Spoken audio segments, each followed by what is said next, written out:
Good morning. We are continuing with the Uddhav Gita. Chapter 13 we had completed till verse 37, so we are starting verse 38 onwards. This is about the two ashramas that we were discussing. One is the last one which we were talking about in the last few verses was about the sannyas ashram. So it is Vanaprastha and the sannyas ashram. So this time it is more leaning towards the sannyas ashram. So we will just try to understand the sannyas ashram. So we are doing Uddhav Gita, chapter 13, last message of Sri Krishna, verse 38. A man who has got sick of work that produces only pain and is possessed of self-control and has not inquired into the religion that leads to me should go to a sage as to a master. Now this talks about most of the material worldly people who have come to a point in their life when they have got totally fed up with the things that are happening in their world, which means they are not feeling nice about anything. From their material worldly perspective, they are fed up with their jobs, they are fed up with the kind of work that they are doing, they are fed up with the people around them, they are fed up with the relatives, the demands that are made by the society, the children, you name it, all kinds of stuff that is there. They really do not like any of these things. So, a man who has got sick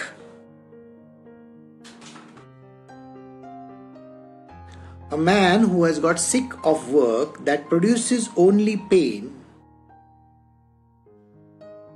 and is possessed of self-control. Now, if I have to say that a man who is possessed of self-control, now that's a difficult thing to get in the material world. But it happens. It really happens sometimes to people. It so happens that they may be in a family. They may have their spouses, their children, you name it. They're there with their relatives. They may be having their own jobs, businesses, and a lot of money, houses, everything. They don't have much shortage, but they are so disillusioned by life. Now this disillusionment comes out of feeling completely lost. They do not have any idea why they are doing this. So if they are earning money, they really do not understand why they are earning money. If they are doing a job, they do not understand why they are continuing to work. Because all this is causing so much of pain to them. Say for example, they are doing a job, they may be earning a lot of money, but the kind of pressure that they are under from their bosses, from the people, from the customers, you name it, all the people who are around them have given so much of a trouble to them that they do not have rest at all. They feel disgusted. Their life is so painful that just to get up in the morning and go to work sounds to them one of the worst things in life to do. Or when they come back home, to see the spouse's face and to see the children, and these people are literally on their back, I want this and I want that, and he has also had those kind of things, in a sense that he has been demanding too many things from his life. Now, when we speak of that, it doesn't talk about, oh, I need a break. People have this habit of saying, oh, I need a break. I need a break and I want to go somewhere. We are not discussing about that person. That person is a material worldly person who just wants to have a break. just wants to have enjoyment. We are not talking of enjoyment here at all. We are not talking about somebody who wants to run away from life. We are talking of somebody who has now become so dispassionate in life. This person really doesn't appreciate anything going around him, He feels that everything is putting him under so much of stress and tension and pressure that he just wants to give up his life. Not give up his life by committing suicide or some such kind of a thing. He just wants to feel that I need to find out some deeper meaning in life.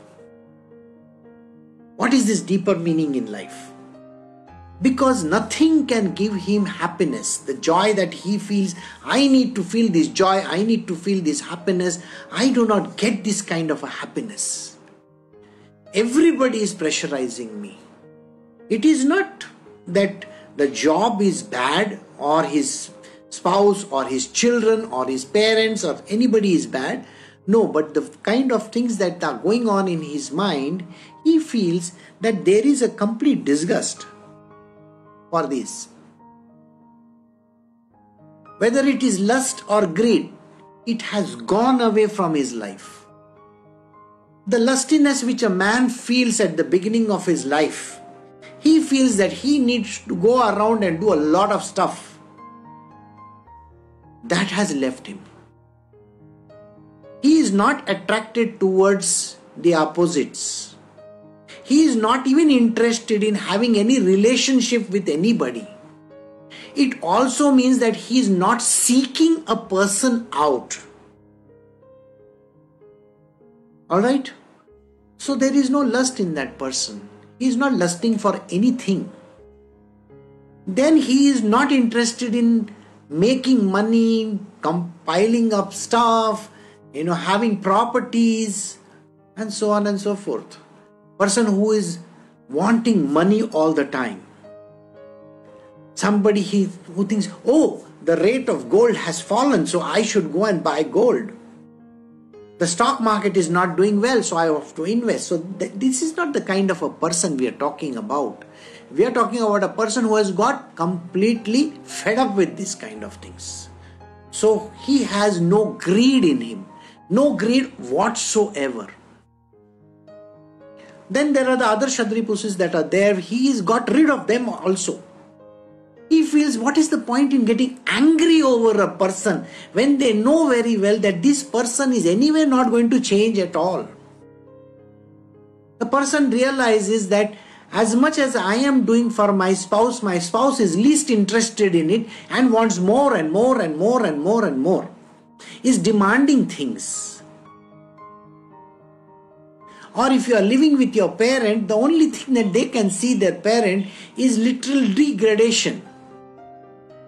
Maybe they have become old and they are just talking every single day about the diseases that they are having, the problems that they are having, the troubles that they have, the number of doctor visits that they are doing. That is all that they can speak of. Now this individual is also not bothered about the properties that are being, distributed. Is not interested in trying to find out how much am I going to get. Because he's got fed up of even these properties that are there. There are lots of people who are against him. He's not bothered about the people who are against him because he knows that this half of the world is going to be against him. You think everybody doesn't have an enemy? Even if you are the greatest of the saints, you will have enemies in this world. He's not bothered about the enemies. So such a kind of a person who has gone through tremendous pain, mental, physical or spiritual, whichever kind of one that you can think of. Now what happens to this person? Now he thinks that I think I got to get over all this. And I have to get my self-control. I am not going to fall on any person. That means no lust. I don't want anything in this world. He has got rid of the greed that was there. The properties, the money, this, that. And the possession of people also, by the way, that is also greed. These are my children, this is my house, this is my husband, this is my wife. That my thing is got over. Because they have seen that these people are just no good. So such a kind of a person. Now this person, after he has given up all this, there is no need to again fall back on those kind of things. So he has got something which is called self-control. He doesn't indulge in any lusty activities. He doesn't want anything in this world. He doesn't even want to get angry, upset over people. Because if you are getting angry and upset over people, that means you are still attached to them. Suppose you have a husband or a wife or children or your father and mother or grandparents or whoever, and you are getting upset over it, and you get angry the way they behave, or you get totally disillusioned by their lifestyle because they keep on asking for money, and that puts you in a tizzy most of the time. Then you are still attached. Then you are not having self-control at all. Self-control means you know this other person's nature. The other person's nature is so well known that you know that this person is anyway going to behave just like that.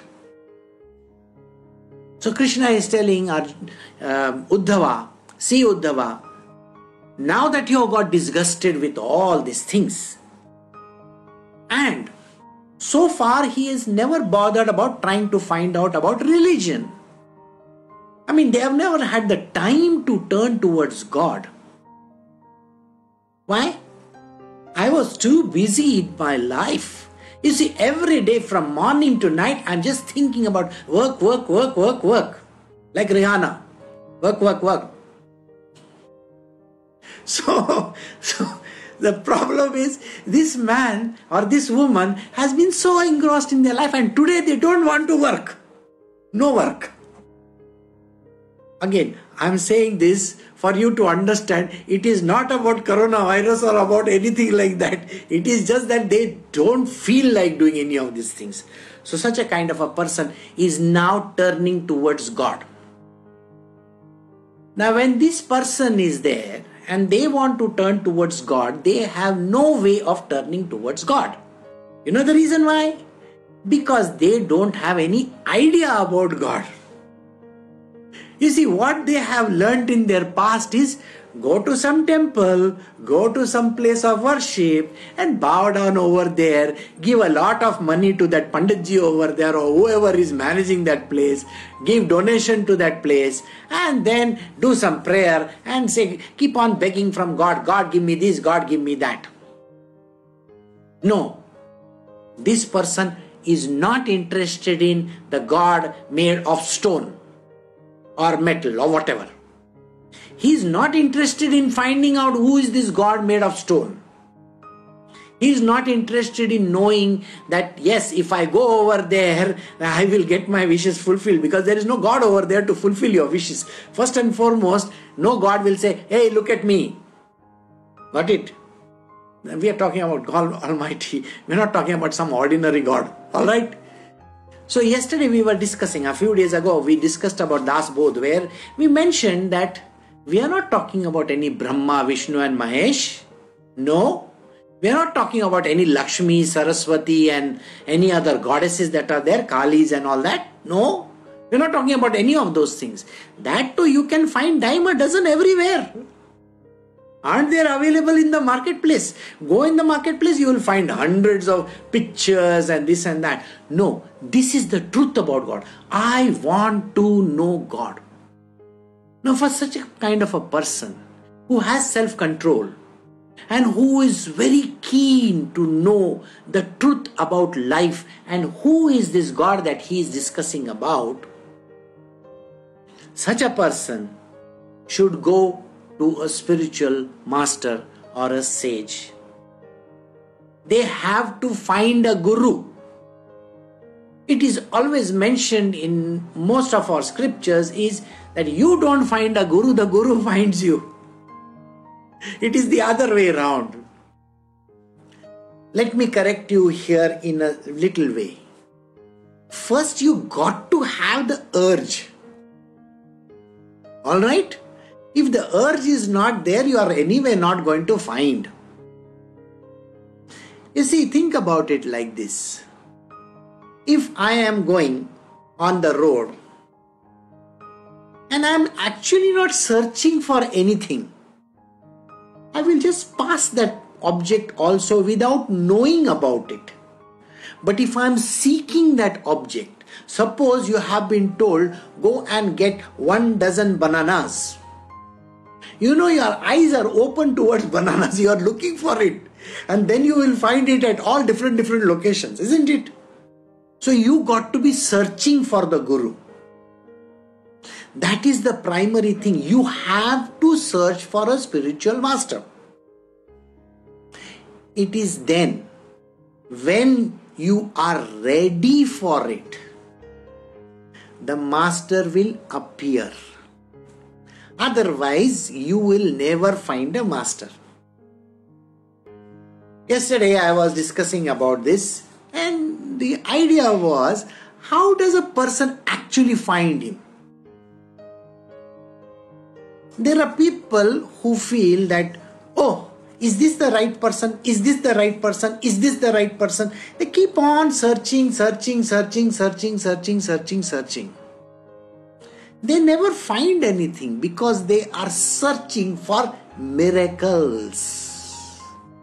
If you are searching for miracles, and if you find that this person is not giving you any miracles, he is not telling you about, oh, I created magic ash from the atmosphere. Oh, I am going to give you one magic talisman. Go and pray to it. If he is not dishing out stuff like that, then people don't believe in such kind of a guru. Let me give you an idea about gurus, because we are now doing a subject called Guru, by the way. You see, whether it is Nisargadatta Maharaj or his guru or some of the greatest of the masters like Ramakrishna Paramahansa, Ramana Maharshi, these are some of the greatest of the masters. And they never performed a single miracle in their life, because those who are searching for miracles or magical stories, did you find this God over here? Did the God come to you in your dream? Did you do this? If a person is searching for this kind of stupid answers, I'm sorry, they are not worthy enough for this master. Okay? A spiritual master should not be judged by those kind of things. A spiritual master should always be found when he has what is called as eternal knowledge with him. He should be self-effulgent, which means his knowledge should be coming from within him. Nothing outside and no magical stuff here. So this is how it is. The idea that you have to find a guru is wrong. Alright? The guru has to find you. The guru actually identifies, this is the person. Today morning I was watching a video. In one ashram there are thousands of people. And the guru is living in some quarters of his, and he has never even seen this idiot. He has never even bothered to see who this guy is. You really think he is going to find you? It is like standing in a rally, in a political rally, and then, oh, you there, please come to me. I am going to make you a minister. If this is how you think you are going to get found, you are the biggest idiot in your life. No guru finds you like this. Okay? The guru is actually there for you He will pick you up from there, not from a crowd of people. The Guru doesn't look at a crowd. Because everybody goes to this place and everybody is literally a bhikari. You understand? A beggar over there searching for some kind of a spiritual solace. That person is least bothered. He has no time for you. He has got time for all the petty stuff in life but not for you. Then what are you searching for? Aren't you the biggest duffer in the world? The Guru will pick you up literally like this. And he will say, and he won't say, I am your Guru, look at me. See, it's written over here, printed. I am your Guru. It doesn't come like that. A very subtle hints, given to you. And then he puts you through a ringer. You see what a ringer is like? You don't know what is going to hit you. The most, the difficult thing for a person to get identified with the Guru is, you see, the Guru will look at you the first time and he'll say, oh, come on, very nice, very good, you are a great person, come, sit with me. He will allow that person to sit with him for maybe a day or two, maybe few days, and then he'll say, go away, go sit in the corner. And then he won't even look at that person for the rest of the whole year also. Do you know what that is? It is your test. He won't even bother to call you, won't even answer you, he won't even look at you. A true Guru never bothers about formalities. He is a complete weirdo. Those who have done Das Bodh with me will remember what I said. Huh? The Gurudev is completely off. Because he is not going to behave in a normal manner. He behaves like a kid or a madman. A true Guru behaves exactly like a kid or a madman. I think we have done it over here only. Anyway, so you will meet the sage or the master. We move to verse 39 now. 39 says of the chapter 13 Uddhav Gita, until he has realized Brahma, he should serve the teacher like me, with care and devotion, having faith in him and never carping about him or at him. Right. Those who meet their Guru, they are very, very fortunate people. And those who have never met their Guru, even if they have gone to a place and searching for a person who has never even bothered to look at them, I feel sorry for such kind of idiots. They are not worthy of it. They are truly not worthy of meeting a Guru, because they are thinking that Gurus can be found by, searching for some stone in some mine or something. There's nothing like that. The Guru will search you out and he will give you personal attention. Please remember this.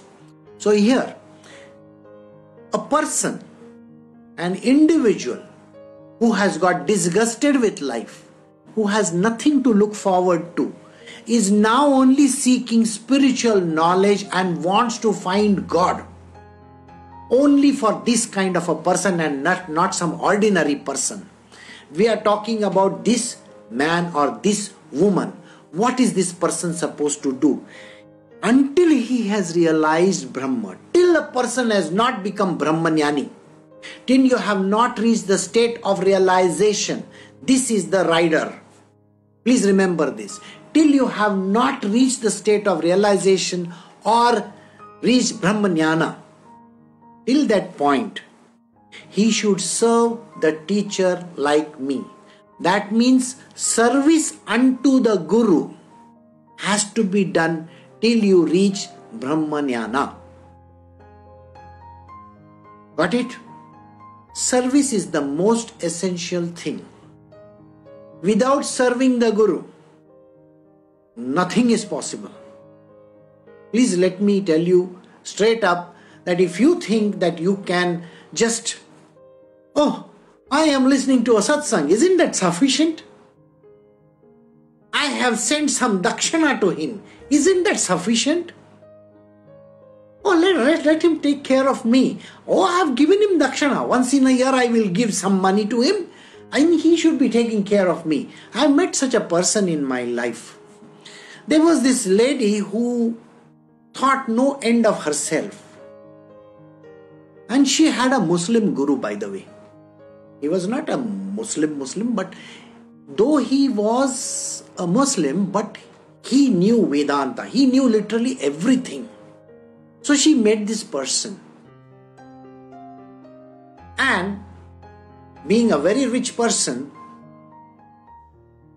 that guru deliberately asked her for some money. The day he asked her for money, she came and she started spouting a lot of bad words about him. This is the funny part. You see, in this verse also it is written, you are not supposed to carp about the guru or say anything bad about him. Understand one thing, the guru doesn't even need your money. But it is important to give the guru dakshana. It is important. You have to do that. So like I said, today in the morning when I was watching this video, I saw in this ashram there are thousands of people. There is a very big kitchen. Alright? Now, all this requires a lot of funding, isn't it?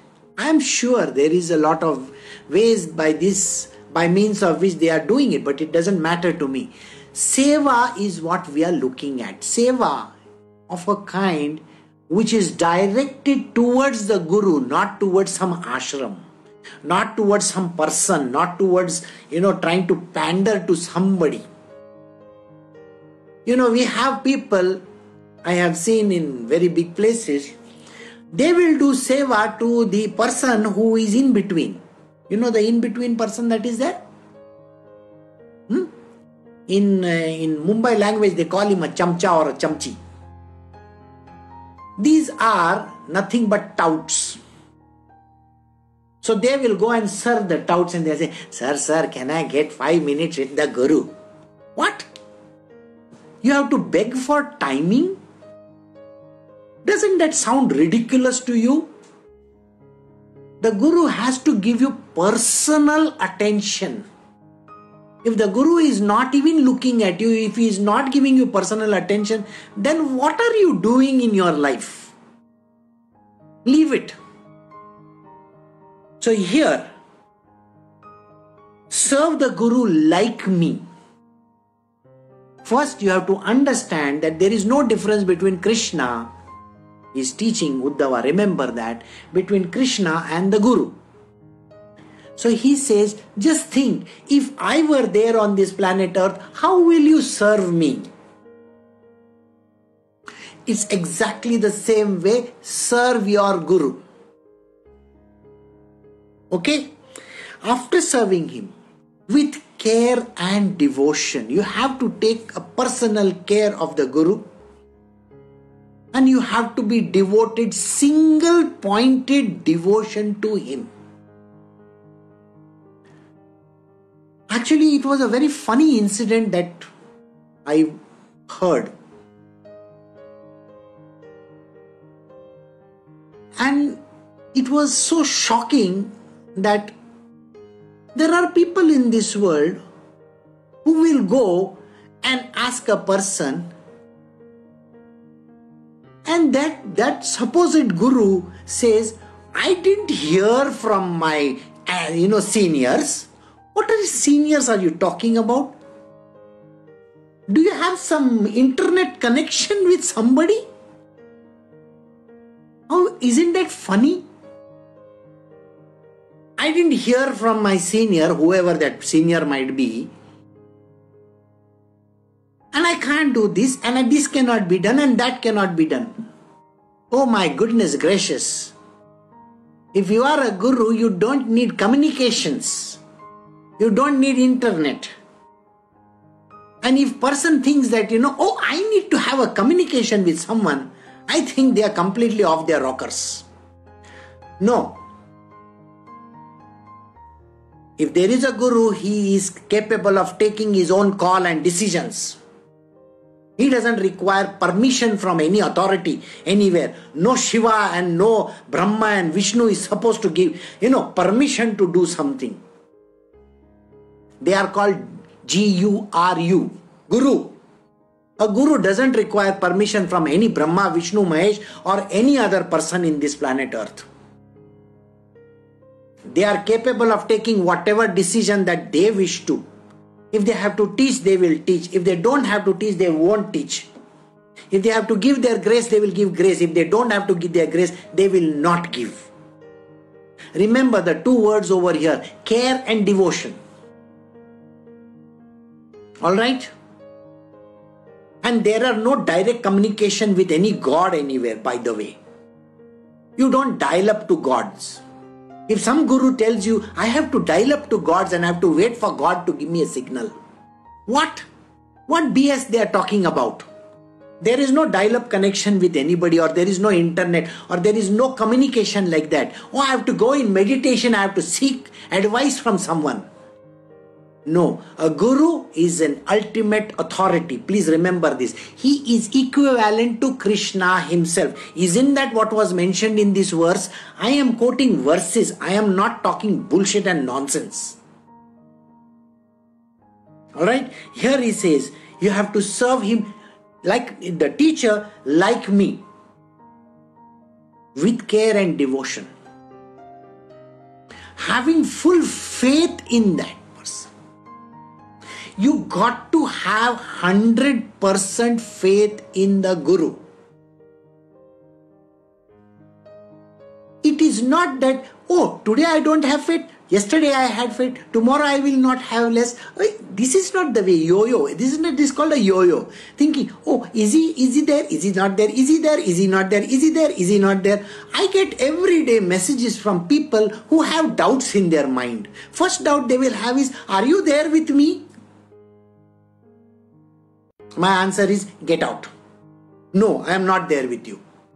That is called a doubt. If you are doubting me, why are you sitting for my satsang also? Get out, get lost. The faith has to be perfect. What question are you asking me? Are you there with me? Are you taking care of me?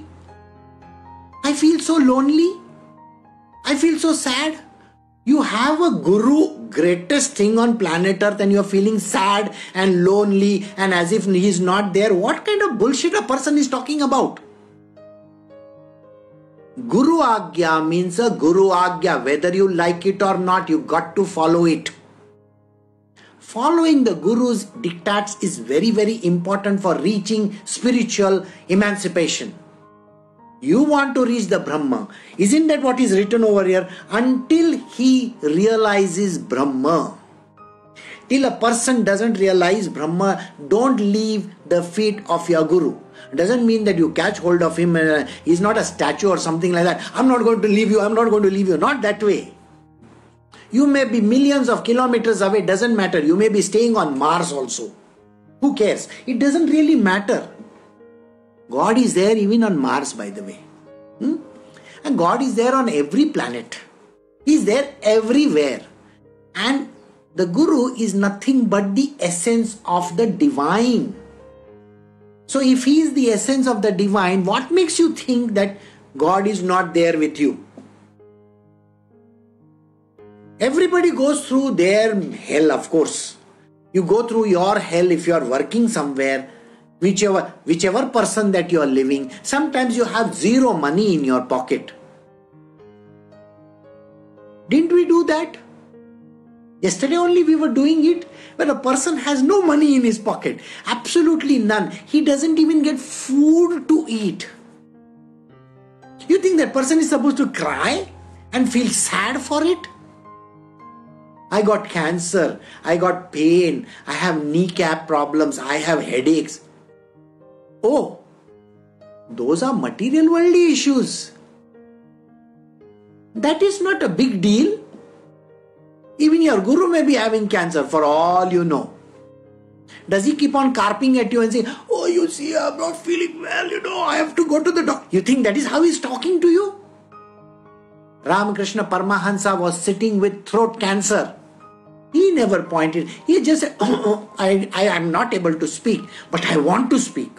And the doctor had to shut him up tens of times and say, keep quiet, don't talk so much. But no, he kept on talking. So understand one thing, all this material worldly crap that happens to you is a material worldly stuff. In the spiritual world, your job is only to do what your guru has instructed you to do. If he has told you, read a book, read a book. So this is what it is. Having faith in him and never carping about him. You see, people have a gossip session.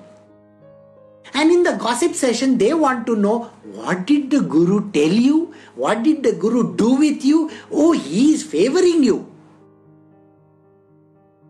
What? The guru doesn't favor anybody. Absolutely none.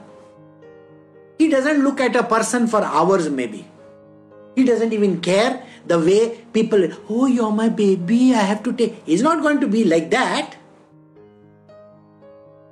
The ultimate aim in life is to be a Brahmanyani, is to meet God, is to know about God.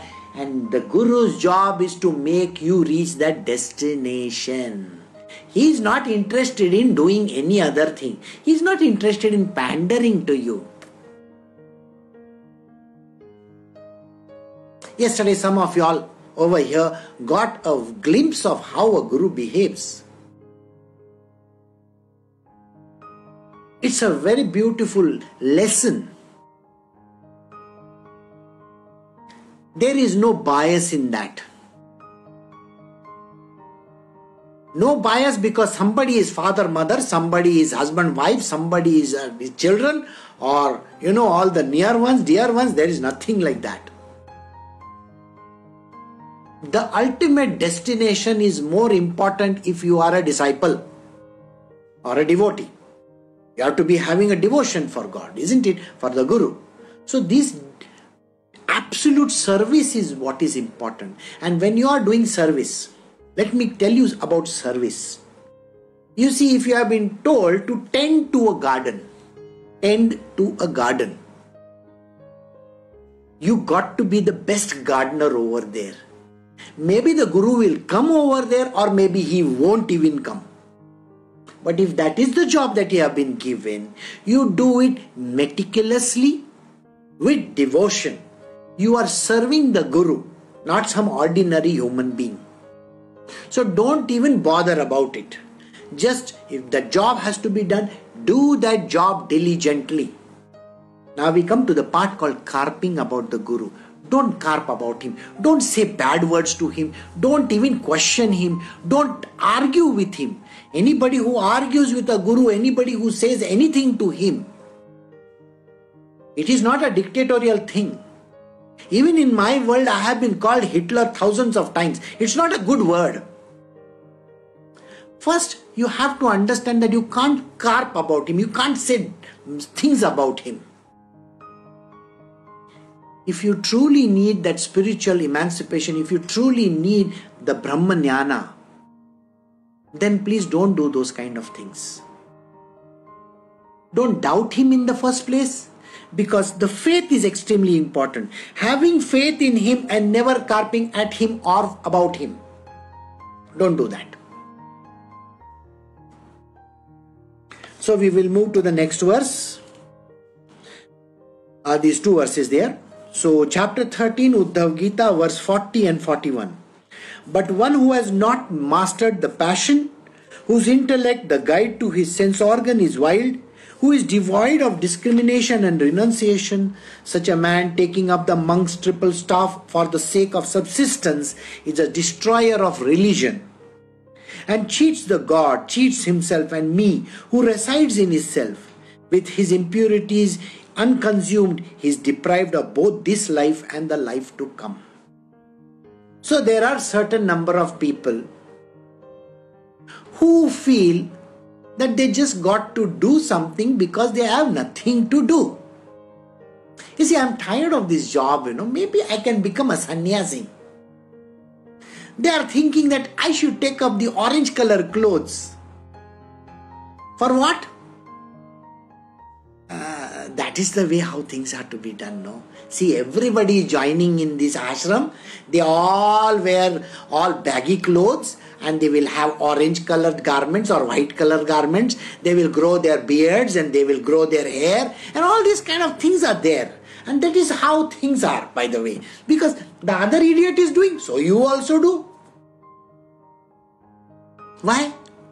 That is how things are done. It is mentioned in the scriptures that you are not supposed to cut your body hairs. Is that so?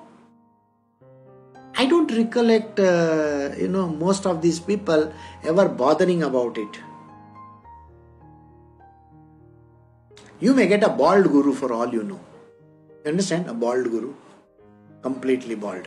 Are you going to become bald just because he is bald? If the guru has commanded you, go get your hair shaved off, then it is an important thing. If the guru has said, grow your hair, then it is an important thing. If your guru is telling you, go cut your hair, then cut your hair. Here we are talking about one who has not mastered his passion. Somebody who feels lust. And the funny part is that in all these big places, they have really very, very fancy looking people. Okay? Good looking foreigners or Indians, handsome dudes, and people keep on falling for this kind of a crap. If you have not mastered your senses, are you going to the ashram to have affairs? I think every second person that I have met who has come from an ashram is talking about having an affair somebody over there. Oh, this girl is so good, that boy is so handsome. What are you talking about? You are going to the ashram because your senses are getting titillated? Then you are not worthy of it. Please remember what Krishna is saying in this verse. And this verse I will do for you to understand that the moment you have this kind of a thought in your mind, oh, this girl is so beautiful, you are a goner in this life and the next one also. Because you are misusing that particular place. There is no holiness in that place anymore. If you are thinking that you are going to get fancy food to eat, at least I will get some meal, then you are another jerk. Some people join ashrams. Oh, I get to hear some nice, cool music. Oh, you want to hear music? Why don't you go and put on YouTube or some such channel? You want to hear good music? I want to sing. I want to dance. There are stages over there. If that is the kind of a job you want to do, go there. If you have not got rid of your passions, I want to wear fancy clothes. I want to go out. I want to travel. I want to see the world. I want to meet these nice, handsome, good dudes, Oh God, is that what you want to do? So, one who has not mastered his passion, this is the person. I want to eat some nice food, good food. When Guruji goes, he gets all good food is made. Why? That is why I want to go.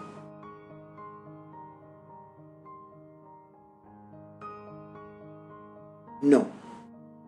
You should be able to even go hungry. None of these passions have to come in the way.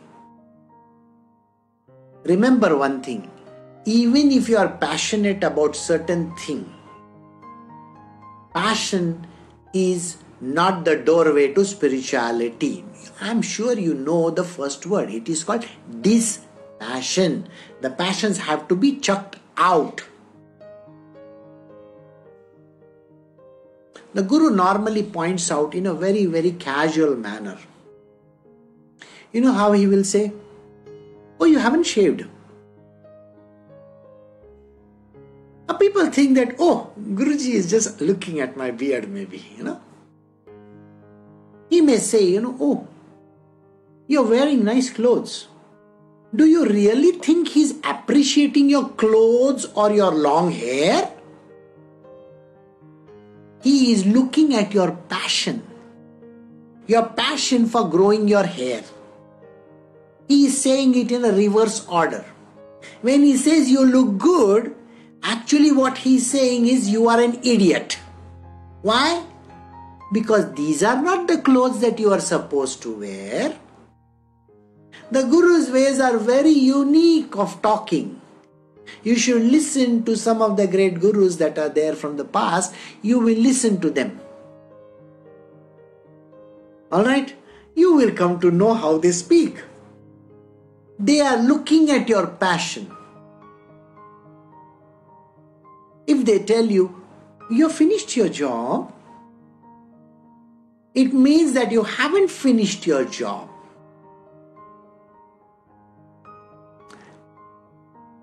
The pathway to God is the most difficult one. If you think the job that you are doing in your company is difficult, sorry. To meet God is worse than that. Because you can't find Brahmanyana or God without putting in 1 billion times more efforts. And there are certain things. If you have been to the army, you will understand lights out. Lights out means lights out. If you have been given a certain job, do not ask for concessions. Guruji, today I am going to be slightly late. I am going for a movie. Huh? That is called passion. No. That is not the way how things are done. Whose intellect, the guide to his sense organs, is wild. Somebody whose intellect has gone on a wild chase somewhere. They have a way of behaving. They will say, you know what? I think just to impress my Guru, I will learn this more and more and more. It's a very unique way of talking, Now let us say, if your Guru is on chapter 3, where, page, a particular page, and so such and such a verse, in school you could go ahead and read the rest of the stuff. In school and college, yes, you can go and read the rest of the stuff. If you think, by impressing on the Guru, you are saying, yeah, very good. I know about the next verse also and the next verse also. The question will arise. Wonderful. Why don't you teach me then? I have read the remaining chapters also. I can tell you, in my case, what happened was, till day one when I started teaching about the Bhagavad Gita, I had never opened it. I had never opened the Bhagavatam in my life. It is the Guru's grace and the knowledge which he has given to me, my Guru, which I was able to give it to the people concerned. So this knowledge was not coming from this few feet body. So this is the way. So here the answer is, do not try to talk about your intellect. The intellect, which is the guide to the sense organs, you got to know how to curb it. Many a times you have been given a mantra. The mantra could be silence. And if the mantra is silence, learn to be silent. But here people do not understand the word silence. my Facebook and my WhatsApp and every other place, I have very clearly written, do not write to me if you have nothing to write to me about.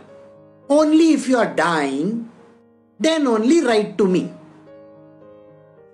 What is the point in writing every day, whereas you really don't mean a damn thing? Following the instructions of the Guru is a must. If you have seen, I will not respond till the time where it is mentioned. You are not getting into my good books by writing to me before or after the time that is mentioned.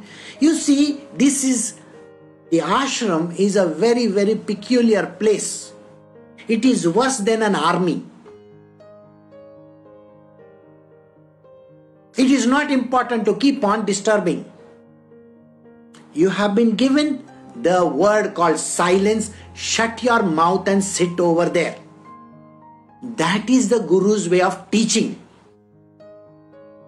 So sit over there and do whatever he has told you to do. If he has told you, read the scriptures, go read them. If he has told you, just be in silence, be in silence.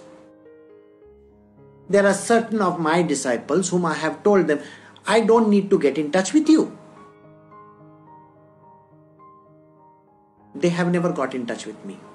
The day I feel that they have to get something, I will personally call them up or I will personally talk to them.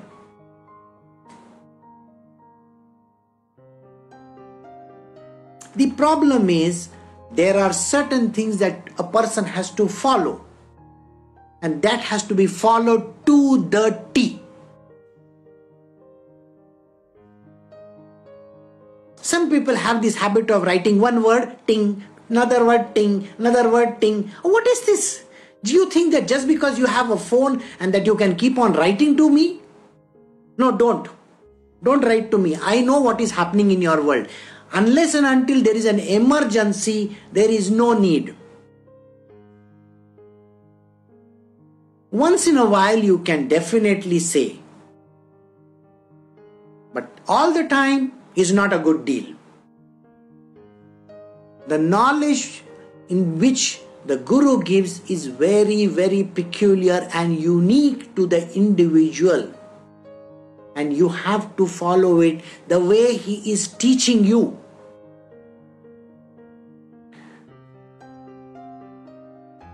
The guide to his senses, the intellect which is the guide to his senses, is wild and devoid of discrimination and renunciation. Discrimination is a must. How can you see God in some ordinary person? You got to see God even in that goat which is there, the animal that is there, the bird that is there, the mosquito is flying around. Discrimination means seeing God in everything. And you should be able to know the real from the unreal. That is discrimination. And renunciation is a must. Renouncing the things that you love the most. I love a good eat. I want to go out and eat Chinese food. What? Renunciation. Okay? You should have extreme renunciation if you really are keen on meeting God. Such a man taking up monk's triple staff for the sake of subsistence is a destroyer of religion. Somebody who does this just for the sake of, becoming a spiritual person is a fake person. You really are interested in knowing God, if you are really interested in becoming spiritual to the core and not interested in making money and getting lost in the material world, unless and until your Guru has given you instructions. For such a person who is interested in sannyasa ashrama or who has reached the state of vanaprastha and who has found a Guru, only for this kind of a person, don't join it because you have nothing to do. Remember, there are 4 things that a person is supposed to do. Seva. The seva to the Guru is a must. You should have interest in knowing the scriptures, the real meaning of the scriptures. So learning is important. Satsanga. The satsang is important. how much of effort do you do in listening to a satsang? The satsang is so important that without the knowledge of the satsang, you are a zero. You may have read the scriptures, you might have read whichever Gita or whatever that you might have done, but no knowledge will come to you because the knowledge is not in the books. It is the exposition which the Guru gives you. That is the reason why satsanga is important. Second one is called service to the Guru. Serving him without any thoughts in mind. You got to serve him absolutely perfectly, diligently. The third one is called the grace of the Guru will fall on you. He will bless you. When you have done these two things, then there is a blessing and there is a grace flowing from the Guru. It will come to you. And lastly, it is called self-knowledge. It is going to dawn on you. That knowledge will come to you. So here he says, just for the heck of it, if you are trying to become an ashramite or become a monk, or just for the heck of it you are trying to do something, don't do it. Get out in the material world and go and do what is necessary. Don't take up the triple staff. It's called the Dandi Swami, Tridandi, by the way. Those who join the ashrams that are there, not the ones which you know about, the popular ones. We are not talking about the popular ones. We are talking about the 4 which are there in India. Sringeri, Puri, the one in the Himalayas which is run by an Adi Shankaracharya, and the Dwarka. These are the 4 places that you can join if you are really keen. But then you have to become a sannyasi. You should know what is sannyasa. We are not talking about some ordinary other places. At such places, you become a Dandi Swami when you are initiated on the path. And that is the way how you have to progress and proceed. So, never take up. Such a man taking up the monk's triple staff for the sake of subsistence, for eating, is a destroyer of religion and cheats the gods. He cheats gods and he cheats me. Krishna says these words, don't cheat me. Don't cheat the gods and cheat me by becoming a fake kind of a person. Just going to some guru and thinking that, oh, I want to test him. I want to find out about him. I want all this, my parents have to be good. This one has to be good. I need to get a good job. Is that the reason why you are going to a guru? Then it is not worth it.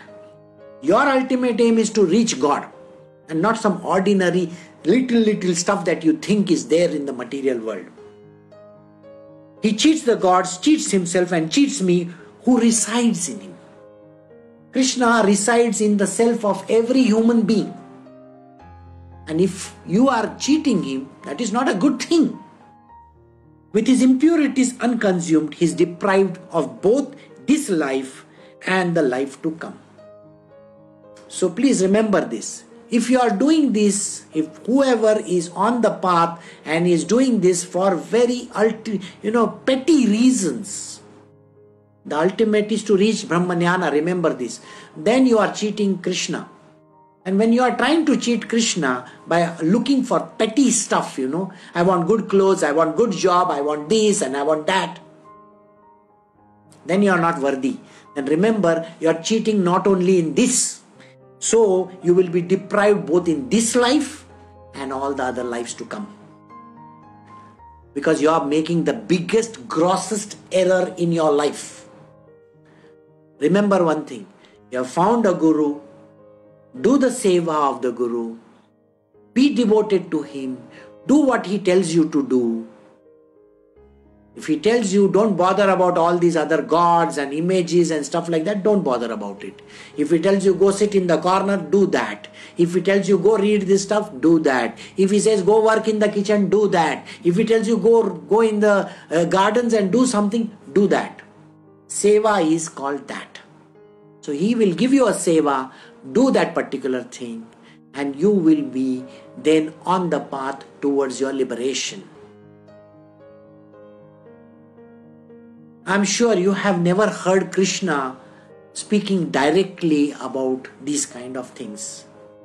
But in the Bhagavad Gita and in this Uddhav Gita, these verses are very much there where Krishna is advising people to be totally dedicated and follow the spiritual master so that you can reach your ultimate destination. So we have come to the end of our satsang. We have stopped at verse 41. Next time we will do verse 42 onwards. So I'll take your leave. You have a great day and take care of yourself. Bye.